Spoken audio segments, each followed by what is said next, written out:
서울 근교 작은 도시 평택의 조용한 주택가에 이수진, 37은 남편 김민재, 40와 함께 살고 있었다. 민재는 트럭 운전사로 전국을 누비며 몇 주씩 집을 비우곤 했다. 두 사람은 자녀 없이 넓은 단독주택에 살았지만 이수진은 그 집안에서 때때로 깊은 고독감에 사로잡혔다.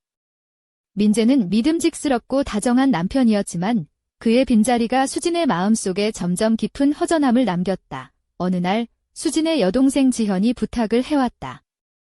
지현의 아들 24살인 김태훈이 군사고시 준비를 위해 한 달간 평택에 머물러야 한다는 것이었다. 민재는 특유의 호의로 흔쾌히 승낙했고 수진은 태훈이 올 거라는 사실에 별다른 생각 없이 집을 준비했다. 그날 오후 해가 저물어가며 붉은 노을이 집 앞 골목을 물들일 때 태훈이 도착했다. 문을 열자 수진은 순간 말을 잃었다. 옛날에 안고 다니던 마른 아이는 온데간데 없고 이제는 체격 좋은 청년으로 변해 있었다. 짙은 갈색 눈동자에 깊은 결의가 느껴졌고 헬스장에서 다져진 근육이 드러나는 꽉 끼는 회색 티셔츠와 찢어진 청바지를 입고 있었다. 이모, 안녕하세요. 태훈은 낮고 약간은 수줍은 목소리로 인사를 건넸다. 수진은 그를 꼭 안아주며 손길이 어깨를 타고 천천히 내려갔다. 태훈이 참 달라졌네. 그 모습이면 여학생들 마음 다 녹일 텐데. 그녀가 농담을 던지자 태훈은 얼굴을 붉히며 이모, 공부하느라 바빠서 그런 생각할 겨를 없어요. 라며 머리를 극적였다. 첫 주는 무난하게 흘렀다. 민재가 집에 있을 때는 집안 분위기가 안정적이었다. 민재는 태훈을 칭찬하며 너 나 어릴 때랑 비슷하다. 참 부지런한 놈이야. 라며 어깨를 툭툭 쳤다. 하지만 민재가 가끔 출장을 떠난 날부터 수진의 시선은 점점 태훈에게 머물기 시작했다. 그는 매일 아침 마당에서 땀을 흘리며 웨이트 트레이닝을 했고 식탁에 앉아 책을 읽을 때면 그의 큰 손과 긴 다리가 눈에 들어왔다. 어느 날 민재가 급한 일로 집을 비우며 곧 돌아올게. 너랑 태훈 잘 챙겨으라며 키스한 뒤 출발했다. 문이 닫히고 나자 수진과 태훈만이 집안의 고요함을 나눴다. 수진은 자신에게 다짐했다. 아무 일도 일어나지 않을 거야? 다 내 상상일 뿐. 하지만 그날 밤 부엌 불빛 아래서 태훈의 모습이 비춰지자 그녀는 자신이 틀렸다는 걸 깨달았다. 다음 날 수진은 새로운 시도를 해보기로 했다. 몸에 딱 붙는 흰색 면 원피스를 입고 부엌으로 들어갔다. 태훈은 커다란 책을 들고 식탁에 앉아 있었다. 태훈아, 좀 도와줄래? 그녀의 목소리는 감미로운 꿀처럼 부드러웠다. 태훈은 눈을 들어 그녀를 바라보며 망설였다. 바닥에 맨발이 닿고 원피스가 몸의 곡선을 은은하게 드러내는 모습에 시선이 흔들렸다. 네, 이모. 태훈이 일어나 다가왔다. 수진은 접시를 말리라고 하며 그에게 흰 수건을 건넸다. 두 사람은 너무 가까워서 어깨가 닿을 듯했고 태훈의 남성적인 향기가 코끝을 스쳤다. 수진은 일부러 숟가락을 떨어뜨리고는 천천히 몸을 숙였다. 원피스가 살짝 올라가면서 허벅지 곡선이 은밀하게 드러났다. 태훈은 얼굴을 급히 돌리며 수건을 꽉 쥐었다. 괜찮아요? 수진은 장난기 어린 눈빛으로 묻자 태훈은 떨리는 목소리로 네, 괜찮아요. 라고 답했다. 그녀는 속으로 미소 지으며 자신이 불을 지폈음을 알았다. 무더운 어느 오후, 수진은 딥레드 민소매 티와 짧은 반바지를 입고 마당으로 나갔다. 태훈이 웨이트를 하던 중이었다. 그녀는 식물에 물을 주는 척하며 슬쩍 물을 흩뿌렸다. 젖은 티셔츠가 속옷. 레이스를 살짝 드러냈고 태훈은 무게를 내려놓으며 떨리는 손과 눈을 떼지 못했다. 정말 덥다, 태훈아. 수진이 옆눈으로 흘겨보며 말했다. 태훈은 거칠게 숨을 내쉬며 네, 정말 덥네요. 라고 중얼거렸다. 그녀는 미소 지으며 돌아섰다. 그가 계속 쳐다보는 걸 알면서도 그날 밤 샤워 후 수진은 욕실 문을 살짝 열어두고 거울 앞에서 머리를 말렸다. 몸을 간신히 가리는 짧은 수건만 걸친 채로 태훈아, 내가 옷방에 두고 온 티셔츠 좀 가져다 줄래? 라고 부드럽게 말했다. 태훈이 티셔츠를 들고 들어왔고 그녀의 몸을 훑는 눈빛의 얼굴이 붉어졌다. 그녀는 그의 손을 살짝 스치며 고마워라고 속삭였다. 태훈은 부끄러워하며 별말씀으려 하고는 재빨리 방을 나갔다. 그날 밤 민재가 외출한 사이 태훈이 자기 방에서 전화 통화를 하는 소리가 들렸다. 호기심에 문에 귀를 대자 농담 아니에요. 정말 예뻐요. 자꾸 다가가면 미칠 것 같아요. 하지만 이모라서 안 된다는 걸 알아요. 라는 떨리는 목소리가 들렸다. 수진의 가슴이 뛰었다.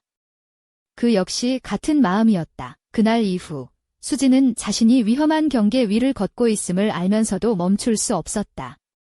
어느 토요일 저녁 민재가 집에 있었고 마당에서 바비큐 파티를 준비했다. 민재와 태훈은 고기 굽는 법을 두고 웃으며 이야기했고 수진은 부엌에서 샐러드를 준비했다. 그녀는 에메랄드빛 비단 미니 드레스에 허리에 앞치마를 두르고 있었다. 오이를 자르던 중 누군가 다가오는 걸 느껴 돌아보니 태훈이 코앞에 있었다. 이모, 도와드릴까요? 태훈이 낮고 느린 목소리로 물으며 허리에 손을 살짝 댔다. 수진은 놀랐지만 손을 뗄 수 없었다. 민재가 이걸 보면 어떡해? 그녀가 속삭이자 태훈은 장난기 어린 미소를 지으며 고기는 제가 보고 있으니 신경 안 쓰실 거예요. 라고 귓가에 속삭였다. 바로 그때 민재가 마당에서 수진아, 고기 다 됐어. 접시 가져와 이라고 불렀다. 태훈은 얼른 물러나고 수진은 숨을 가쁘게 몰아쉬며 얼굴이 불타올랐다.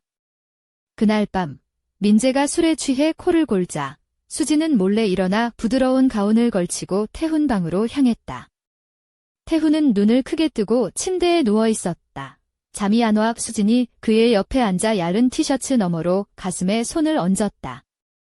계속 내 생각만 나의 태훈의 눈동자가 욕망으로 어두워졌다. 이모, 이건 안 돼요.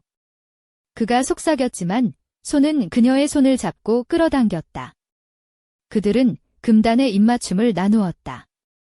침대는 작은 삐걱거림을 내며 두 사람의 열정을 담아냈다. 한밤중 수진은 민재 곁으로 돌아갔지만 심장은 미친 듯 뛰고 있었다. 다음 날 아침 먼지 쌓인 도로 위로 트럭 소리가 점점 작아지자 수진은 태훈 방 문을 노크 없이 열었다. 그는 속옷만 입은 채 침대에 앉아 있었고 아침 햇살 아래 탄탄한 몸이 빛났다. 이모, 날 뭘 원해요? 태훈이 거친 목소리로 물었고 눈을 떼지 않았다. 수진은 검은 실크 가운을 어깨에 걸치고 그의 무릎 위에 앉았다. 내 흔적을 이 집에 남기고 싶어. 그녀는 손을 그의 가슴에서 복부까지 미끄러뜨렸다.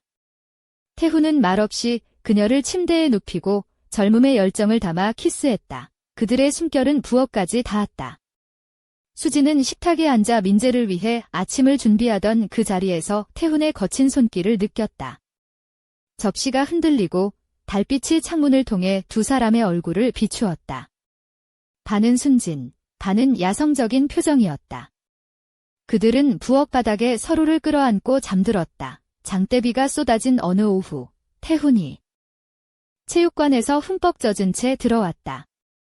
수지는 거실에서 창밖을 보다가 그를 맞았다. 이모. 태훈의 목소리는 낮고 거칠었다. 그가 그녀를 창가에 밀치자 빗소리가 두 사람의 숨결을 가렸다. 젖은 티셔츠를 벗어 바닥에 내던지고 소파에 눕힌 수진 위로 몸을 기댔다. 폭풍우처럼 격렬한 그들의 움직임은 이성을 조금씩 잘라냈다. 끝나고 난 뒤 태훈은 숨을 헐떡이며 이모, 미치겠어요. 속삭였다. 수진은 그의 머리를 쓰다듬었지만 내면 깊은 곳에 공허함이 스며들었다. 태훈의 평택 생활 마지막 날, 수진은 처음 그를 맞이했던 회색 티셔츠를 다시 입었다. 태훈은 가방을 쥐며 물었다. 이모, 시험 붙고 여기서 일하면 다시 와도 될까요? 그녀는 미소 지으며 말했다. 언제든 환영이야, 태훈아. 하지만 다음엔 더 조심해야 해. 태훈은 고개를 끄덕였고 버스가 멀어져 갔다. 집에 들어서자 민재에게서 문자가 왔다. 오늘 밤 돌아가. 보고 싶었어. 수지는 집 안을 둘러보았다. 식탁, 소파, 침대, 태훈의 흔적들이 가득했다. 민재가 뭔가 눈치챌까 걱정했지만 그녀는 어깨를 으쓱하며 휴대폰을 끄고 욕실로 가서 따뜻한 물에 죄책감을 씻어냈다. 그러나 그녀의 마음 한편에는 아직도 풀리지 않은 수수께끼가 남아 있었다. 태훈이 떠난 그날 이후 집안 어디선가 들려오는 미묘한 속삭임처럼 평택의 고요한 아침, 이수진은 창문 너머로 퍼지는 햇살을 맞으며 깊은 숨을 내쉬었다. 민재가 출장을 떠난 지 벌써 일주일째였고 집안은 여전히 태훈이 남긴 흔적으로 가득했다. 그녀는 검은 실크 가운 대신 이번에는 새빨간 슬립 드레스를 입었다. 부드러운 새틴 소재가 허리를 타고 흐르며 은은한 광택을 냈고 발끝에는 실크 리본이 달린 작은 하이힐이 그녀의 각선미를 더욱 돋보이게 했다. 목에는 진주 목걸이를 걸쳐 세련된 우아함을 더했고 얇은 팔찌가 손목을 살짝 감쌌다. 그날 오후 수지는 평택 시내 중심가에 있는 작은 카페 달빛 정원에 나갔다. 그곳은 오래된 벽돌 건물 속에 숨은 듯 자리한 장소로 조용한 음악과 함께 커피 향이 가득했다. 그녀는 창가 자리에 앉아 노트북을 켰지만 머릿속은 온통 태운 생각으로 가득했다. 그때 옆 테이블에서 젊은 남자가 큰 소리로 웃으며 친구에게 말했다. 야, 나 이번에 다이어트 시작했는데 벌써 3일째 라면만 먹고 있어. 수지는 혼자 미소 지으며 마음속으로 그건 다이어트가 아니라 그냥 라면 사랑이지라며 속으로 웃었다. 돌아오는 길, 그녀는 골목길에서 낯선 남자에게 부딪혔다. 그 남자는 의외로 젊고 세련된 차림이었다. 죄송합니다. 괜찮으세요? 남자가 고개를 숙이며 말했다. 수지는 살짝 웃으며 네, 괜찮아요. 요즘 평택에서 이렇게 잘생긴 분 만나기 힘든데 반갑네요 라고 장난스럽게 답했다. 남자는 당황하며 저도 반갑습니다. 저는 이근수라고 합니다 라며 손을 내밀었다. 수지는 그의 손을 잡으며 지런 우연, 드라마에나 나올 법한데라고 생각했다. 집에 돌아오자 태훈이 운동기구를 정리하고 있었다. 그는 운동복 대신 편안한 흰 티셔츠와 트레이닝 팬츠를 입고 있었는데 그 옷마저도 그의 탄탄한 몸매를 숨기지 못했다. 수지는 다가가 살짝 귓가에 속삭였다. 태훈아, 오늘 저녁은 내가 특별히 준비할게. 태훈은 눈을 반짝이며 이모, 기대할게요 라고 대답했다. 저녁 식사 후 수지는 부엌에서 와인을 따르며 태훈을 바라보았다. 그녀의 붉은 입술과 은은한 화장, 그리고 긴 머리카락이 부드러운 조명 아래 반짝였다. 태훈은 그녀의 곁에 앉아 조용히 와인을 마셨다. 이모, 여기서 이렇게 와인을 마시다니 내가 꿈꾸던 평범한 일상 같아요. 그의 목소리는 진지했고 두 사람 사이에 흐르는 긴장감은 점점 깊어졌다. 그 순간 집 전화가 울렸다. 수진이 받자 낯선 여자의 낮고 허스키한 목소리가 들려왔다. 수진 씨, 저희는 평택경찰서입니다. 김태훈 씨에 관한 중요한 이야기가 있습니다. 수진의 손이 떨리기 시작했다. 태훈이 뒤에서 다가와 그녀의 어깨에 손을 올렸다. 이모, 무슨 일인가요? 그의 눈동자가 평소와 달리 차갑게 빛났다. 수지는 숨을 깊이 들이쉬며 전화를 끊었다. 태훈아, 우리 이야기 좀 해야 할 것 같아. 태훈은 고개를 끄덕이며 네, 이모워라고 답했다. 그들의 눈빛이 마주친 순간 두 사람 모두 알았다. 이제 이 집에 숨겨진 비밀이 겉으로 드러나려 하고 있다는 것을 집 밖 어둠 속에서 누군가가 지켜보고 있었다. 그 그림자는 태훈과 수진이 나누는 은밀한 속삭임을 들으며 미소 지었다. 그리고 속삭였다. 진짜 게임은 이제부터 시작이다. 평택의 밤은 고요했지만 이수진의 마음은 폭풍 속에 있었다. 전화통화 이후로 집안 공기는 무겁게 가라앉았고 태훈은 평소와 달리 말수가 적어졌다. 수지는 새빨간 슬립 드레스를 벗고 부드러운 크림색 니트와 청바지로 갈아입은 뒤 거울 앞에서 머리를 한번 쓸어 넘겼다. 입술에는 은은한 장미빛 립스틱을 발라 낮 동안의 긴장과 불안을 감추려 애썼다. 거실 창문 너머로는 희미한 가로등 불빛이 빛나고 바람에 나뭇잎이 살랑거렸다. 그 순간 현관벨이 울렸다. 수지는 놀라면서도 조심스럽게 문을 열었다. 문 앞에는 경찰복 차림의 남자가 서 있었다. 안녕하세요, 김 형사입니다. 김태훈 씨와 관련해 몇 가지 확인할 사항이 있어 방문했습니다. 수지는 얕게 미소 지으며 들어오세요 라며 문을 열었다. 태훈은 방에서 조용히 그녀를 지켜보고 있었다. 김 형사는 집안을 둘러보며 태훈 씨가 최근에 어떤 문제에 연루됐다는 신고가 들어왔습니다. 자세한 건 조사가 필요하지만 혹시 아시는 게 있나요? 라고 물었다. 수지는 잠시 말을 잇지 못하다가 태훈이 아직 어려서 무슨 일인지 저도 모르겠습니다. 라며 말을 아꼈다. 김 형사는 고개를 끄덕이며 그렇군요. 추후에 다시 연락드리겠습니다. 라며 서둘러 돌아섰다. 문이 닫히는 순간 태훈은 깊은 한숨을 내쉬며 이모, 제가 말 못한 게 있어요. 라며 고개를 숙였다. 수지는 태훈을 향해 다가가 그의 어깨를 감싸 안았다. 괜찮아, 태훈아. 무슨 일이든 함께 이겨내자. 그녀의 목소리는 부드럽고 다정했지만 마음 한구석에는 불안과 궁금증이 뒤섞여 있었다. 그날 밤 두 사람은 거실 소파에 앉아 오래된 사진 앨범을 펼쳤다. 태훈의 어린 시절부터 최근 모습까지 담긴 사진들이 하나씩 펼쳐졌다. 수지는 태훈의 손을 잡으며 너는 언제나 내 곁에 있을 거야 라고 속삭였다. 태훈은 그녀를 바라보며 이모, 나도 이 집이 그리고 이 순간이 너무 소중해요 라고 대답했다. 하지만 창문 밖 어둠 속에서 누군가가 그 모습을 지켜보고 있었다. 그 그림자는 두 사람의 비밀을 눈치챈 듯 미소 지으며 속삭였다.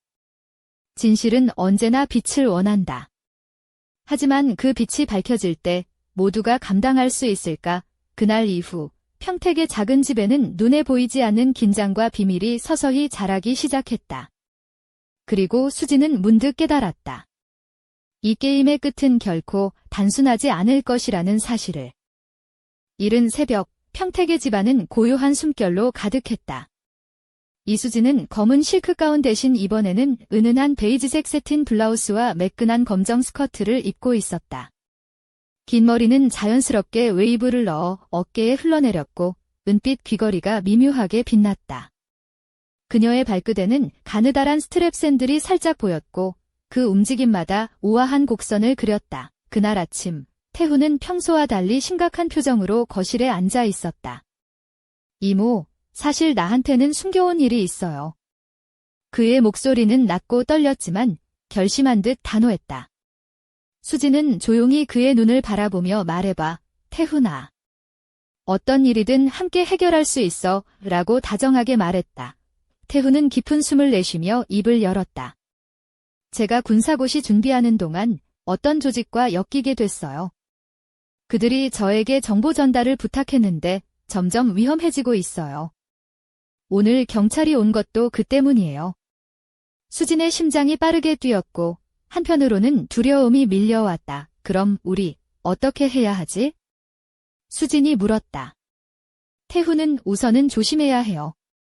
그리고 민재 오빠가 돌아오기 전에 모든 걸 정리해야 해요. 라며 굳은 결의를 다졌다. 그 순간 현관문이 갑자기 벌컥 열리며 민재가 들어섰다. 그는 피곤한 얼굴이었지만 집안의 긴장감을 단번에 감지했다. 뭔가 있어? 무슨 일이지? 민재가 물었다. 수지는 민재를 바라보며 민재야, 우리가 숨겨온 게 있어? 이제 그걸 말할 때가 온 것 같아 라고 답했다. 태훈도 고개를 끄덕이며 삼촌, 제가 위험한 일에 휘말렸어요. 라고 고백했다. 민재는 잠시 침묵하다가 천천히 입꼬리를 올리며 말했다. 그래. 그럼 이제 진짜 재미있는 게임이 시작되는 거군. 그의 눈빛은 예전보다 한층 더 날카롭고 무언가 비밀스러운 계획을 품은 듯했다. 수지는 순간 민재의 미소에 소름이 돋았다. 밖에서는 갑자기 번개가 치고 우르르 천둥이 울렸다. 집안의 조명들이 깜빡이며 긴장감을 더했다. 민재가 낮게 중얼거렸다. 모든 게 드러나기 시작했어. 이제 우리가 어떻게 움직이느냐에 따라 운명이 갈릴 거야. 창밖 어둠 속에서 누군가가 다시 모습을 드러냈다. 그 그림자는 차가운 웃음을 지으며 속삭였다. 게임은 끝나지 않았다. 진짜 싸움은 이제부터다. 늦은 밤, 평택의 조용한 주택가에 비가 부슬부슬 내리고 있었다. 이수지는 창문 앞에 서서 젖은 거리의 불빛을 바라보았다. 그녀는 짙은 자주색 실크 원피스를 입고 있었는데 허리선을 타고 부드럽게 감기는 그 실루엣은 은근한 매력을 풍겼다. 발끝에는 얇은 스트랩의 검은 하이힐이 있었고 은빛 목걸이가 목선을 따라 반짝였다. 긴 머리는 자연스럽게 흘러내려 어깨를 감쌌다. 집안은 긴장감으로 가득 찼다. 민재는 거실 소파에 앉아 있었고 태훈은 창가에 서서 밖을 응시하고 있었다. 그들의 얼굴에는 피곤함과 결의가 엇갈려 있었다. 태훈아, 우리가 이렇게까지 올 줄은 몰랐어. 수진의 목소리는 떨렸지만 단호했다. 이모, 이제는 숨길 수 없어요. 저희가 함께 이겨내야 해요. 태훈이 대답했다. 민재가 자리에서 일어나며 한숨을 내쉬었다. 좋아. 집에서 더 이상 숨바꼭질은 없다. 우리가 직접 진실을 마주할 때가 왔다. 그 순간 현관문이 갑자기 열리며 경찰 한 명이 들어왔다. 김 형사입니다. 추가 조사가 필요해 다시 왔습니다. 그의 눈빛은 날카로웠고 집안 분위기는 한층 더 무거워졌다. 민재가 차분하게 말했다. 어서 들어오세요. 함께 이야기합시다. 경찰이 자리를 잡고 앉자 수진은 태훈 곁에 다가가 손을 꼭 잡았다. 이제 다 끝낼 거야? 그녀의 속삭임에 태훈도 힘주어 고개를 끄덕였다. 밤은 깊어가고 집안에는 진실을 향한 불꽃이 타오르기 시작했다. 하지만 어딘가에서 어둠 속에서 누군가가 이 모든 것을 지켜보고 있었다. 차가운 미소를 띠며 속삭였다. 모든 퍼즐 조각이 맞춰질 때 진짜 충격이 찾아온다. 이건 그저 시작일 뿐이다.